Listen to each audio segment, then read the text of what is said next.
ইসরায়েলে গত শনিবার প্রায় ৩ শতাধিক ড্রোন ও ক্ষেপণাস্ত্র হামলা করেছে ইরান।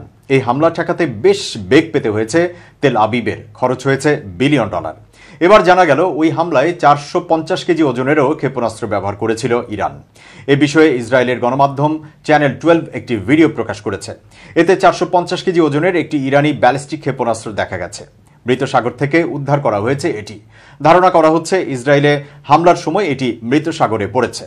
সিরিয়ায় ইরানি কনসুলেটে ইসরায়েলের হামলার প্রতিশোধ হিসেবে শনিবার রাতে ইরান ৩ শতাধিক ড্রোন, ক্রুজ ক্ষেপণাস্ত্র ও ব্যালিস্টিক ক্ষেপণাস্ত্র ছুড়েছে ইসরায়েলে। এদিকে এই মুহূর্তে নেতানিয়াহুকে ঠান্ডা মাথায় চিন্তা করার আহ্বান জানিয়েছেন ব্রিটিশ প্রধানমন্ত্রী ঋষি সুনাক। কারণ এই অঞ্চলে উত্তেজনা বৃদ্ধি করে কারো স্বার্থ হাসিল হবে না, বরং মধ্যপ্রাচ্যে নিরাপত্তাহীনতা আরও বাড়বে। তাই শান্ত হয়ে পদক্ষেপ নিতে হবে।